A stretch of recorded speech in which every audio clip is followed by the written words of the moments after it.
bitches. Today I kind of want to do a little bit of a talky, rambly video, about tarot books. Tarot books, yes. You don't need a whole lot of them. I sometimes have to laugh when people can enjoy whatever the hell they want. But sometimes you see these basic Beckys kind of talking about, oh, I got this new tarot book and I got this new tarot book. Believe me, I've been there. I've bought them all. I've had them all. They're all the same. They're all filled with boring, basic meanings, and they're kind of fun in the beginning. But once you've kind of read a couple of them, you've kind of read them all. They're more like, they're like reference books. They're not really fun to read. They're not really fun to browse. Except for these two right here. Is my camera positioned okay? It looks like it. Okay, that's cool. So this one I bought for myself. This one my sister gifted me. And funny story, this was kind of a gamble. My sister was like, what do you want for your birthday? And I was like, I'd like this because I'd seen it. I'd flicked through it a couple times and I was kind of like, meh. Out of these two, I found this one the most interesting. So we're not going to start looking through that. I also have some decks to show, by the way. Because both these books are gonna are gonna fuel your deck lust. So this one, the Tarot Library of Esoterica book, is by Taschen. Taschen is quite a pricey art book, coffee table book publisher. I really like them. I have more books by them. There is some information in here that I'm not the biggest fan of, but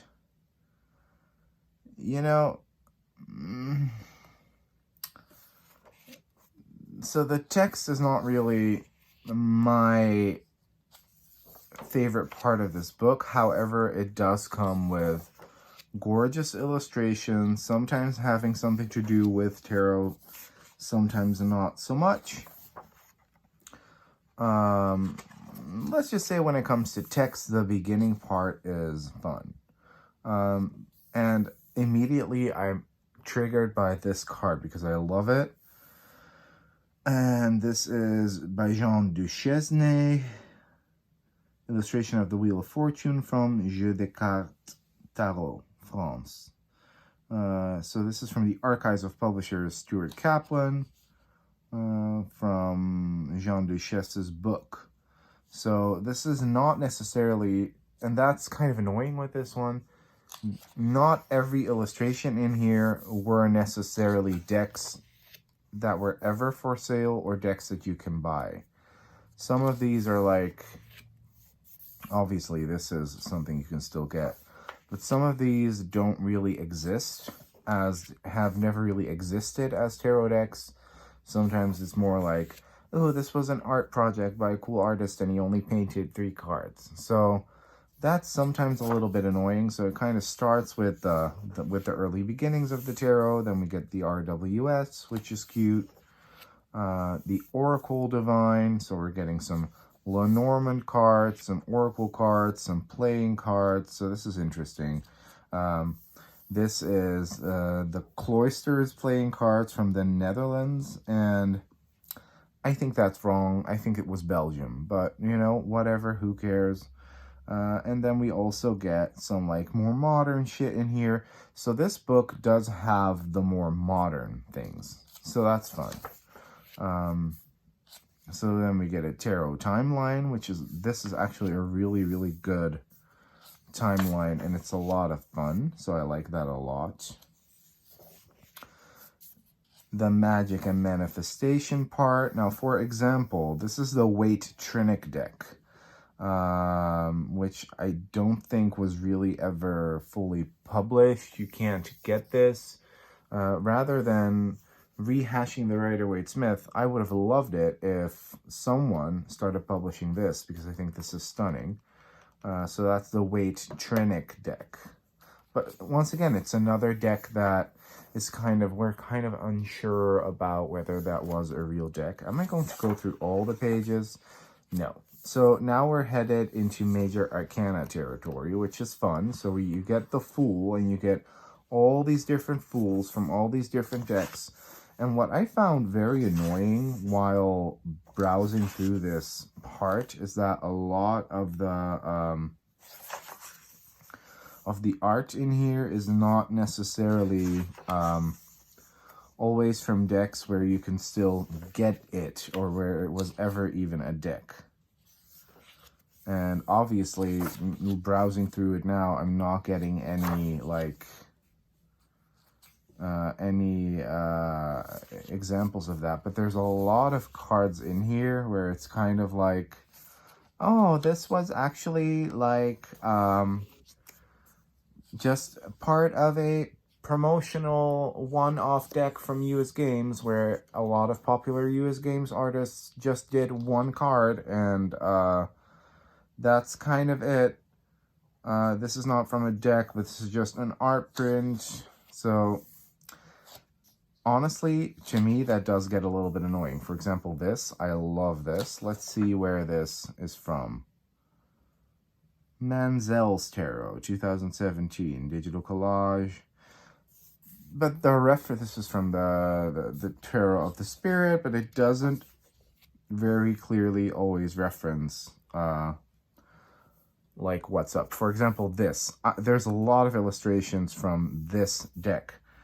This is Oni Liesler Reimagined Tarot Cards for Missy Magazine, United States. Created for German magazine Missy. The contemporary artist transformed the gender archetypes to create a series of figurative archetypes which resonant as predominantly feminine. Each card in this limited series is executed in this artistically, uniquely vivid, vibrantly colored style. So a lot of the cards in here are for one-off projects that you can't really, like, get anymore. Obviously, these are.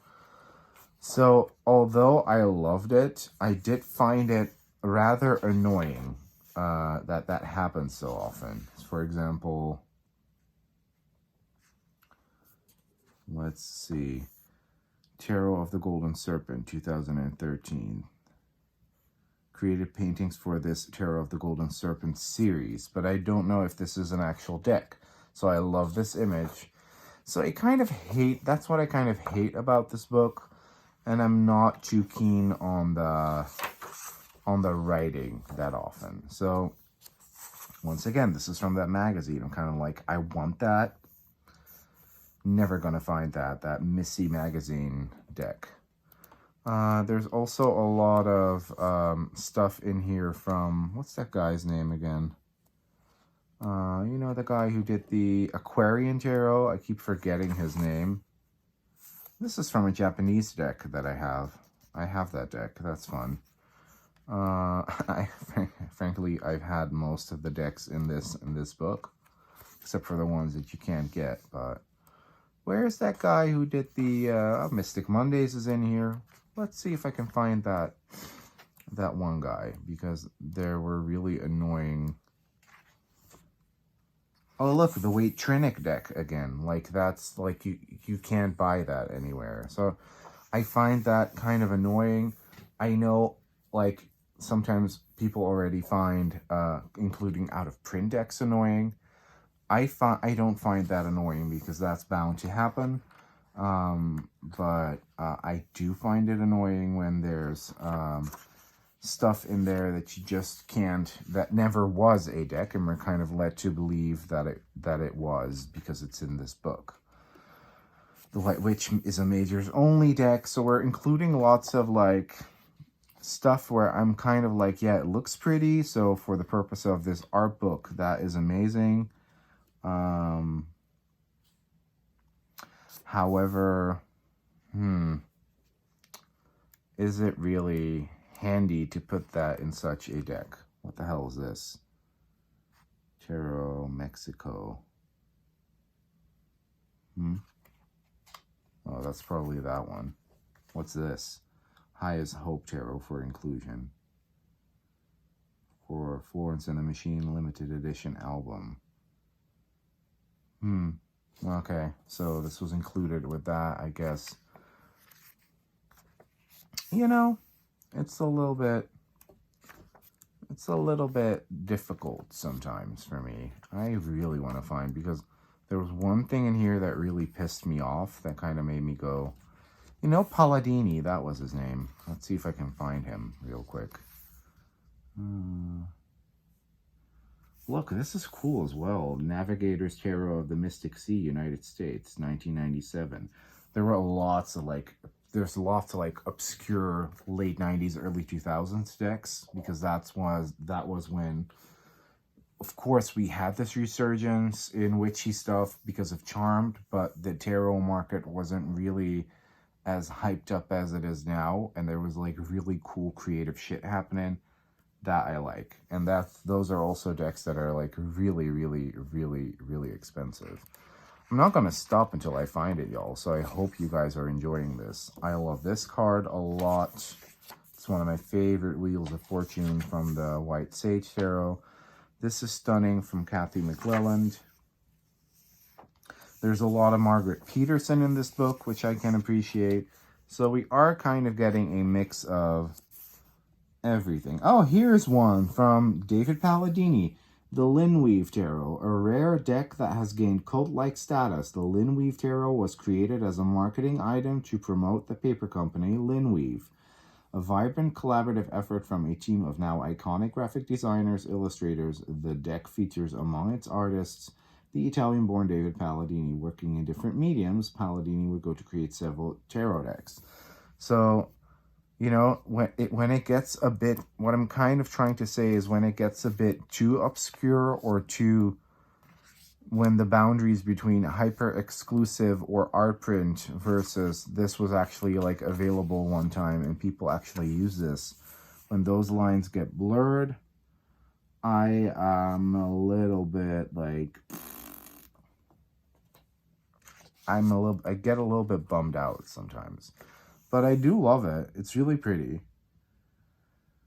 For example, this I think is just an art print. So, you know, if I buy a book about tarot, you know, I can appreciate that there is tarot art in there, but I do kind of want it to be from actual decks. And I've gotten very excited about some of these only to find out that they were never a part of an actual deck. So that's kind of, I don't know, meh. This is from the Tarot of Meditation. Look at how good that looks without a border. I have that deck. I like it a lot. I don't think it will be a hot seller today because it is very pippish. But the majors I adore so much. Maybe I should do a whole video on vintage decks that I have, because I do have quite a lot. So let's see. This is by Olivia M. Healy. Digging It. Temperance. England, 2019. Major Arcana, blah, blah, blah. But it never really tells which deck this is from. I think it kind of looks like it's from the Omnia Tarot. I forget. But, you know, and then we do get... Excuse me while I vape during this video. And then we do get we get lots of David Palladini in here. But we do kind of get obviously a lot of repeating decks as well. So I think, look, there's another Yeager Tarot card. I love that they included the Voyager Tarot. So it does include lots of oh, this is another one for that Missy Magazine Tarot. Give me it. I dig it. But I do like that we get a lot of variety in here. I don't like the art printy side of it, if that makes sense. This is pretty. The Tower of Babylon. Or the Tower of Babel. Babylon. In Dutch we call it Babel, but it's probably Babylon in English. Oh, limited edition tarot deck for Halsey's album Hopeless Fountain Kingdom. Cool, I like that. But that another one where it's super exclusive, difficult to get. It's a little bit, yeah. it's a little bit weird to include stuff like that. However, it's also cool, but if you get this book, don't get too excited. Oh yeah, there was one here that, yeah.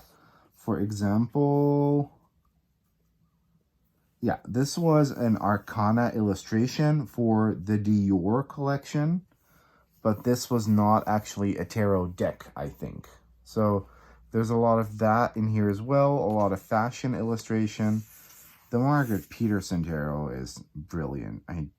I've always like put getting a copy off, but looking at this now, I'm kind of like, I kind of need to order it now. And looking at this little image of the Fountain Tarot right beside it, looks like the Fountain Tarot took some inspiration from Margaret Peterson too. Like, this is a really cool vintage one that I recently got, but I got the Dutch version, the Daughters of the Moon Tarot. That is such a fucking dope deck. And I don't know, because of the fact that I find so many new tarot releases boring as hell, I've kind of been intrigued a lot by more vintagey stuff lately. So am I going to go through this whole book? Obviously not, but I do love myself a good The World card. So this is also a little annoying, but this whole book is about the major arcana, and then we get little bits of the minor arcana. I love this. This is from the Rorik Tarot, which is out of print, really difficult to get. Stunning deck. I wish they would like redo it. Such a good deck. From the 90s as well. Like, the 90s is like the most forgotten era, and I kind of feel like it's making a resurgence in tarot now, where you do see scalpers driving up the prices of these decks. Oh yeah, I think I still have this, or had this, the Russian Tarot of St. Petersburg. Great reader, very basic. But we do get some cute minor arcanas here. I love this one right here from the Barbara Walker Tarot. What's this? This is from the Hardy Tarot, which I have.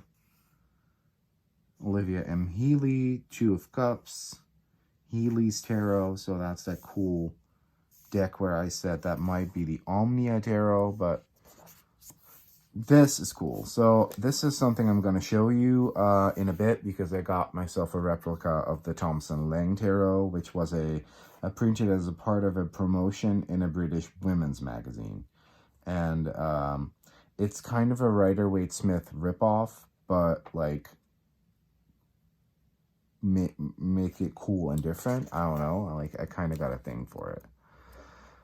So that's this book. It's especially, you know, lots of pips, lots of illustrations. It's a really cool book to look at, and then we get some sort of like essay shit going on in the back, but I've tried reading them. They're not amazing. And then we get speaking in symbols. Whoever authored this, name is probably on here. Is it? No, it's not even on here, but it wasn't such an interesting read, but this is a really interesting one to look at. And especially when you've looked at it once, you're going to put it away, and then you're going to, you know, re-look at it from, you know, from a different perspective once you take it out of your, bag again, or bag. I can't speak. I'm tired. Sorry. Once you take it off your shelf again. So this one, Tarot and Divination Cards, a Visual Archive by Laetitia Barbier, is amazing. This book, I got this from my sister. I was kind of apprehensive at first. I was kind of like, is this it? Is this book gonna be the tea? Because this is very focused on classic, me saying classic, opening it up on a super modern card deck illustration. But this is very much focused on very classic divination stuff. The paper quality of this book is 1,000,000 times better than the Taschen one, and it's cheaper too. And whereas I feel the Taschen author, should I look up their name? Does it matter? Where I see that wasn't such a great writer, I love the way Laetitia writes. We're getting lots of modern yet also old school decks in here, but I have to tell you, this book is more or less more focused on the classic decks, the historical decks. So if you're really into Rider-Waite-Smith but make it kitties, Rider-Waite-Smith but make it kawaii, Rider-Waite-Smith but make it with owls, this is not the book for you. Because it's heavily focused on more classical decks, which I like, and it's very obvious in the illustration mentions whether it's from an actual deck or whether it's just art, and I like that. So right off the bat, you can see the antique decks are being presented, which I like a lot. I have a thing for the Visconti Fool. I love that Fool. I think it's such a gorgeous Fool. But the focus in this book is definitely also more on text. So a lot of these images are from a French library site, which I happen to frequent a lot. I love that we're getting a Rihanna pic in here as well. So it is a mix of old and modern stuff, but the cards themselves more so focuses on older decks. So, you know, but also the write-ups are not necessarily in the other book, it's more like a tarot reference where the author kind of explains what the Empress means. Here it's more of a historical little mini essay, which I like a lot. So this is actually the more interesting book. Sometimes we do see cards where it's a little bit, for example, this is not a tarot deck. Most of the times it is, sometimes it's not, but it does mention it. It does mention it. This is from the Dust to Onyx Tarot, so that's very modern. I like that image a lot. It was my favorite card in the deck. Sadly, I didn't get along with it, so I had to rehome it. But yeah, this book is so full of information, and it's very clear that every time everything is the same. I love these old German tarot decks because this is not necessarily a tarot deck in the style that we know, but a lot of these are still out there right now. It's more used for the game of tarot. So yeah, we're getting gorgeous illustrations, but like I said, it's more focused on the vintage aspect. And you kind of have to be in that mood. But frankly, I have been in that mood a lot. I have been a lot. Look, this is really cool. Martin and I were talking about the new Thoth deck that's out. And Martin was like, hey, were the borders actually part of the original art? Yes, this is an actual painting by Lady Frida Harris. Look at that. So cool. So cool to see. Am I going to go through all of this too? No. So then we're headed into the Minor Arcana. So we're halfway through the book now. And we're getting a really interesting little bit of information right here, which I think is really good. And then, ooh, that's sweet. Then we're headed into certain suits. So we get different suits of coins. I love this. I love this a lot. Wow. And it will always mention which deck it's from. Most of these decks are out of print, or you can't get like a one-on-one copy of it. So then we're headed into the swords. You know, cool.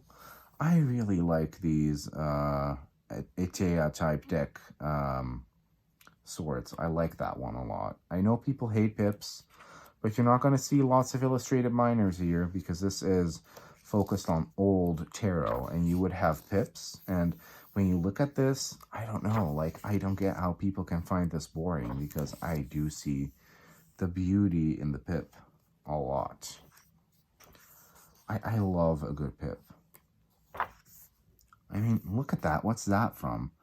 from a Spanish naipes deck, published as an ad for Joseph Bardou and Phil Cigarette Papers in Manila, Philippines. I love that. Wow.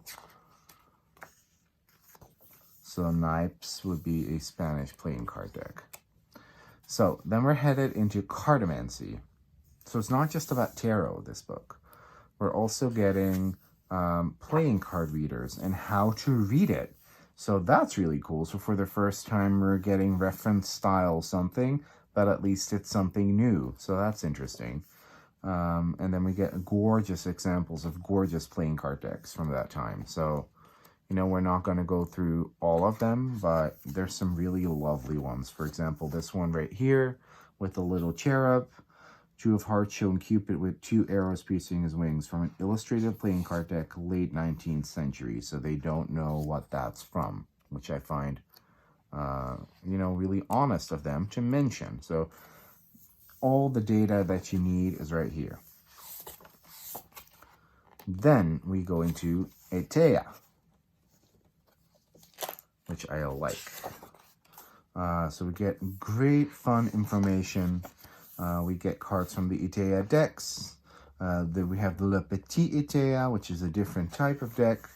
Then we get the Grand Etea / Egyptian Tarot, which was re-released by Lo Scarabeo a while back, and I didn't get it, and I still regret it because I love that.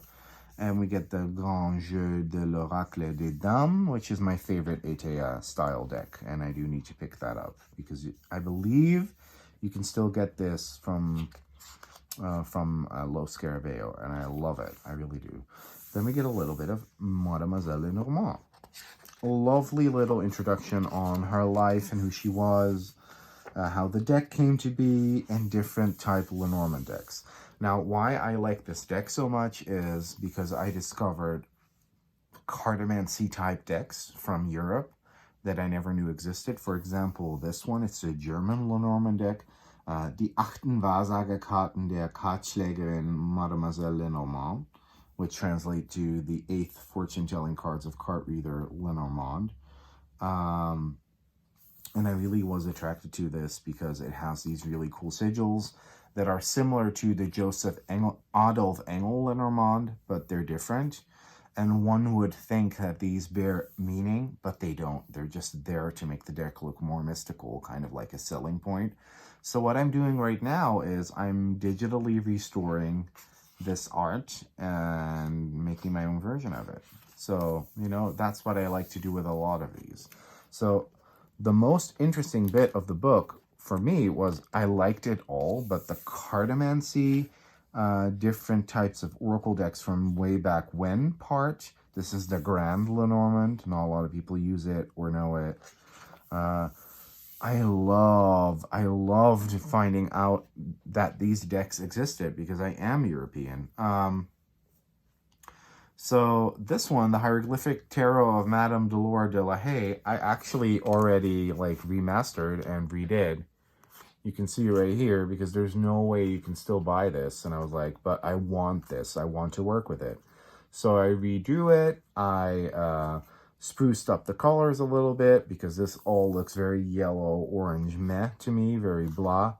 And I printed my own copy. And it's a lovely Majors Only deck with like special card meanings. Like combined, you can have 220 different meanings, you know, per. So there's so much in this little deck. And, you know, I just looked these up on a website, downloaded them, traced the art, colored them in. All these cards are in French, so I translated each and every one of them.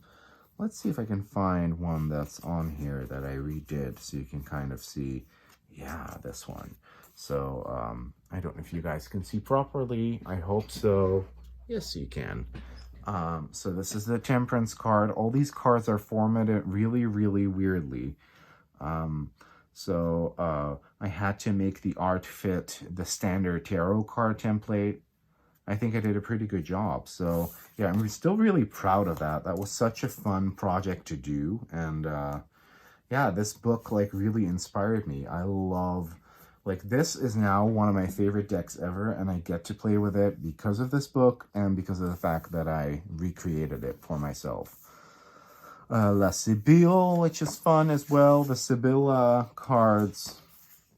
The Eye of God, which I had never seen before, but it is kind of reminiscent of gypsy cards, and they're also a little bit Kipper card-esque, but it is different.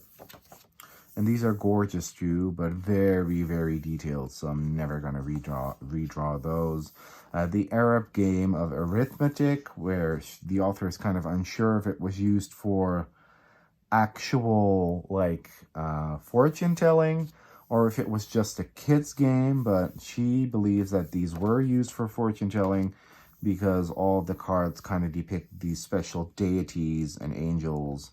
And, you know, I could see myself maybe attempting to redo these at one point. I love that we get letters, which you could use in a reading. I love that we get an image and a deity or a concept that you could use in a reading, and a playing card insert. So I find this one really interesting as well. I bought a reproduction of the Astrological Tarot, which is a really, really, like, difficult deck to work with. However, I just wanted to have it because I saw it in this book. But it's definitely one, it's a decanic deck, kind of, and you definitely need to know your shit. But I love the illustrations in this. This one's really cool. So this is Adele Moreau. She was a hand palm reader, chiromancer, and I don't know if she did, but someone created this deck where you get all these hands, which is really cool and interesting. The Antique Destiny deck is really cool. I love this, where you get a scene, a playing card insert, and a smaller insert. And she explains kind of how these decks work and read as well, which I admire a lot. And then we get a section on modern tarot. So I don't know if you guys could, like, see all, but it's very small, which I like, because that's not what this deck is about. I hope you guys could, like, see all of it a little bit. Like, I know, like, I'm not a booktuber, and out of the two books, I definitely, if you want to, like, actually learn something about tarot, something new, something which you may not have, like, known before, if you want a book that's not just regurgitated Rider-Waite-Smith meanings with, like, no depth to them, try this. It's not that expensive either, like, and the quality is better than the Taschen book, and I was really pleasantly surprised. So the reason why I did this wanted to do this video was kind of to show you guys the Madame de Laura de la Haye deck. It's absolutely stunning. It shuffles really well. It's a majors only deck, and you will see that we do get kind of, am I going to zoom us in? I sure as fuck am not going to edit this. That I know. So I hope you guys don't get nauseous. Too late for that, Levi. I'm just gonna zoom, and I'm not gonna edit. I'm gonna be a lazy little bitch. So I created this whole freaking deck because of that book, because I was like, this looks so cool, this looks so different, and this is essentially a fortune-telling game. Madame de Laura de la Haye very much wanted to create this to make tarot available and, like, easily usable for the masses. So all the card meanings and possible readings that you could get from cardomancy rules of that time, and also I think her own, like, her own assigned system, all of those are on here already. So for example, this is the Temperance card. It's interesting. We see this woman in blue holding these blue flowers. We get the Hebrew letter and the Roman letter that's linked to this card. The card also has a suit assigned to it. So at the top of the card, right here, that top line that says temperance, economy, good result, profit, pregnancy. So for Madame de Laura de la Haye, that deck, that kind of means that that's the main meaning of the card. So if you were to pull a single card, that's the bit you would read. But that's not really, like, how I read it, because there's so much more info on here. So we get a standard meaning, some other meanings. We get a suit symbol. We get Hebrew letter, Roman letter. We get a zodiac or planetary glyph. and we get more meanings down here. So let me quickly show you how this works before we go through every card. So say I pulled this card. This is the first card I pull. I lay it down in the middle. Then I pull this card and I lay that down to the left. And then oh, this is interesting actually. Then I pull this card and I put it to the right. So we don't really do anything with these two cards apart from check their suit symbols. So this suit symbol correlates to the tiny little suit symbol over here. So we read that line. And it says here we're going to be in a profitable project. For this card, we go to the bottom and read that line over there at the coin. And that says, painfully acquired but certain fortune.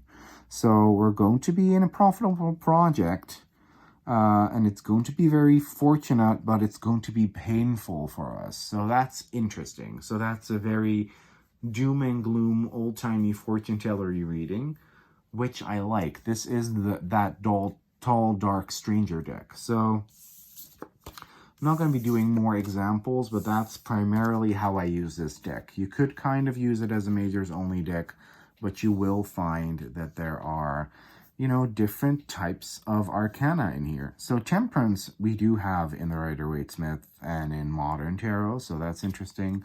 Also, I put this back on it because it had a really fugly plaid back. So for the Madame Delore de la Haye purists, which there are not a lot of, sorry, I like this back a lot more. Then we get the La Reine, which is the queen, which probably translates to an empress type of figure. Energetic woman, full of initiative, closed off, childbirth. Those are the main keywords of the cards. We get Le Consultant, which would be the male consultant card, significator card. It isn't really linked to a standard major arcana figure, but maybe the emperor a little bit, or his younger brother, also getting a little bit of fool energy, but nothing here indicates that. We get the cross. We don't really have that in the tarot. We don't have the cross, so that's interesting. And we have La Mort, which is death, obviously. I like this a lot. I like this illustration a lot. We get the moon, the moon with the gigantic sun on the card, but it is the moon. It's one of my favorite cards in the deck. We get L'amour, so you'd think this is a star. No, this is the lovers, or love. So I find that very interesting.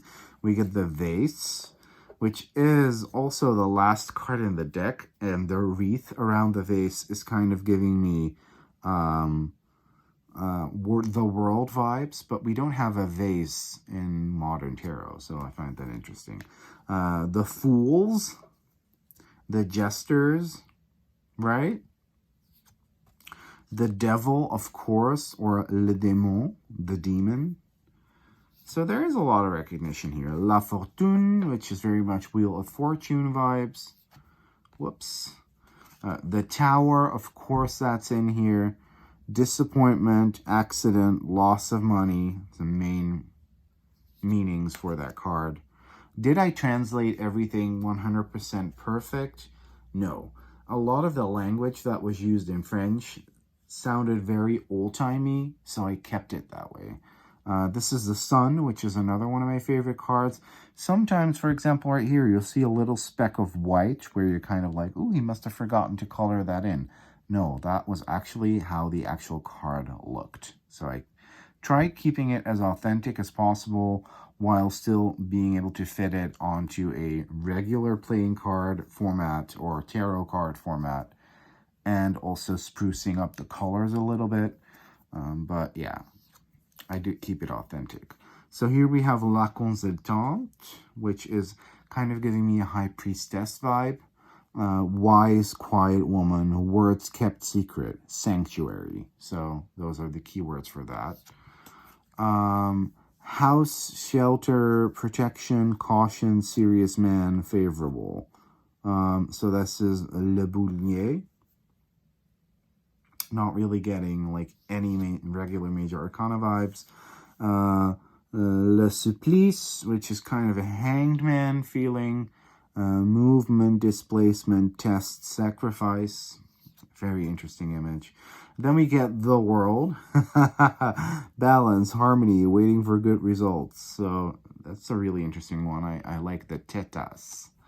And then we get strength. I love that strength is, you know, Hercules with the lion's cloth. I think that's really cool. This is one of the first ones I did. We get La Balance, which kind of is giving me justice, but also judgment vibes. I don't know. We get La Volante, will, determination, change of position. So that is maybe giving me a little bit of chariot vibes, but we're not seeing a chariot here. We get Le Roi, slash Consultant, which is definitely giving me Emperor, honest and protective man, kind meeting, success in projects, fortune. And we get La Voie Lactée, which is very much star energy. And that's the whole deck. So it was quite a lot of work, but yeah, I kind of wanted to show off the books that inspired that. Another fun one is that Thomson Lang deck. I have that right here. I didn't really do, like, I didn't shuffle it yet. I ordered this off Make Playing Cards. Someone uploaded it there. I have, like, watched flip-throughs of this, but it is more red and yellow than I thought it would be, but it's a gorgeous Rider-Waite-Smith ripoff. I'm going to go through them quickly. But it's different, you know? But it has a really good classic look. I feel like this looks really good for a deck that you would get for free with a woman's magazine in the 30s. So, yeah, I think it's really, really cool, but it's different. It's really different. Not necessarily so in the majors, but definitely, I love this Temperance, by the way, but definitely in the minors. Like, 2 suits are like super Rider-Waite-Smithian. 1 suit is like completely different, and the other suit is kind of a mix of typical Rider-Waite-Smith and different stuff. I love this sun with these like cutesy little kids. I think that's really cool. Judgment. So this is the Thomson Lang Tarot. So yeah, the rods were really different. So we're getting very like different vibes here, and I love it. I love this 4 of rods. It's everything. So, yeah, someone must have done what I did, although I do think that these are just scans of the Thomson Lang. These are not redrawings. I love this 8 of rods, and this 9 of rods, and this 10 of rods. So it's kind of switching things up a little bit, which I find interesting, and the quartz are also interesting and different. I find them really different. They have interesting symbolism and visual cues that I kind of want to delve into. So the cups is very standard Rider-Waite-Smith. So these are just very cookie cutter, you know, click clack.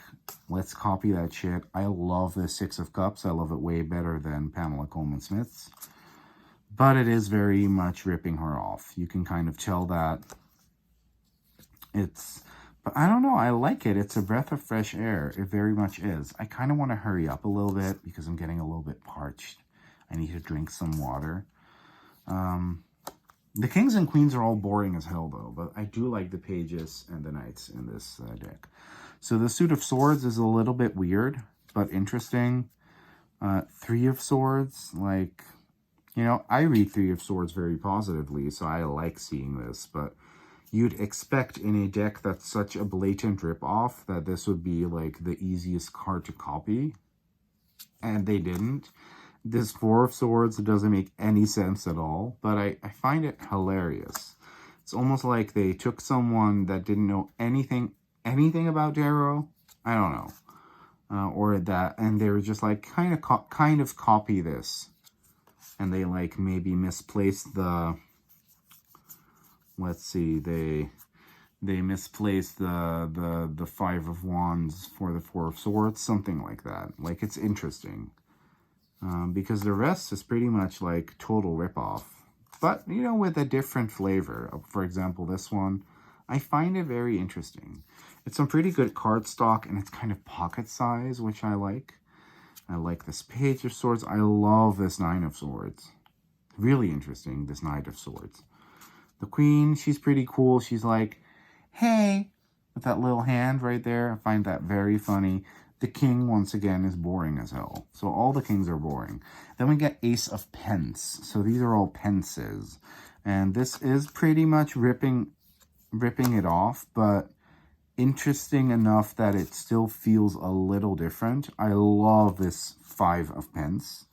The use of color is very interesting in this because we're getting lots of yellow, lots of red, lots of primary colors. But, you know, they tried doing stuff with it. But once again, this is more rippy-offy. I do like this 9 a lot. This 10 I like a little bit better. I love the Page. I love the Knight. I kind of like this Queen, and the King is boring as fuck, once again.